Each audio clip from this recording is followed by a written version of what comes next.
Number 5 is the Burton Deep Thinker. Out of every snowboard on this list, this is actually the one I regret selling the most and I don't still have in my collection because it was one of my favorite boards I have ridden to date. This thing made riding powder easy. I had never snowboarded powder and I rode this on powder days in Whistler and it just felt like I could surf along, turn so easy, and this board has a massive amount of pop.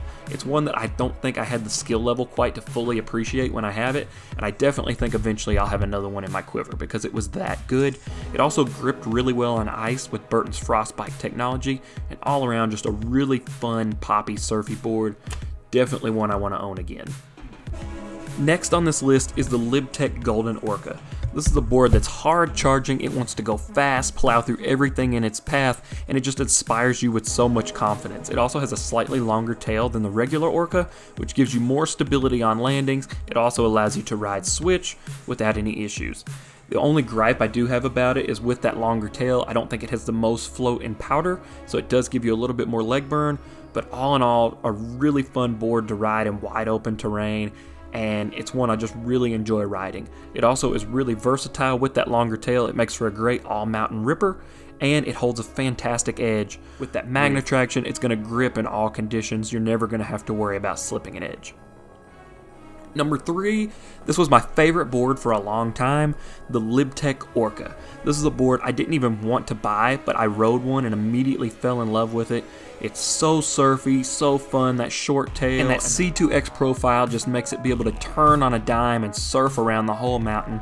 The tail is small, which gives it amazing float in powder, and it also, the tail has a whole lot of stiffness to it, which gives it tons of pop as well as tons of stability on landing.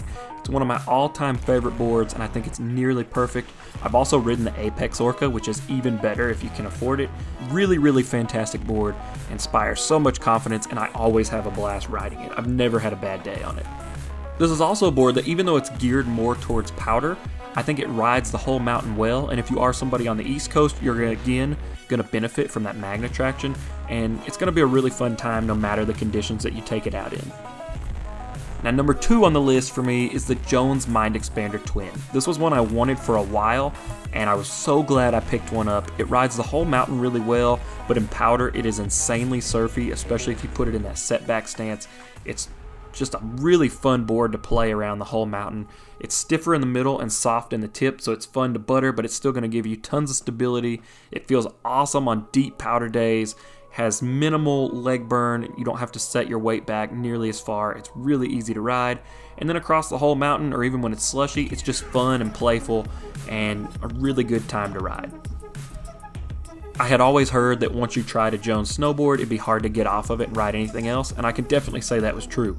After I started riding this board, I pretty much finished out the season riding this thing and just couldn't get off of it.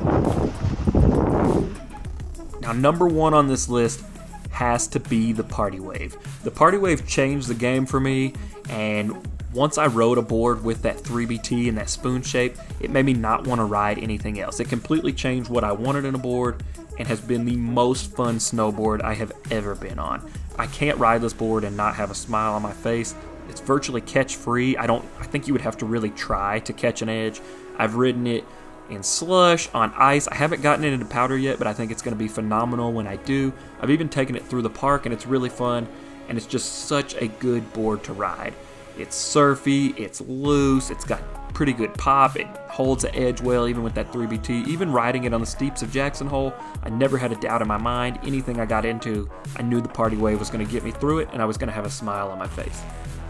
If you have any questions about any of these boards, hit me down in the comments below. I'll link them all in the description and the comments with affiliate links.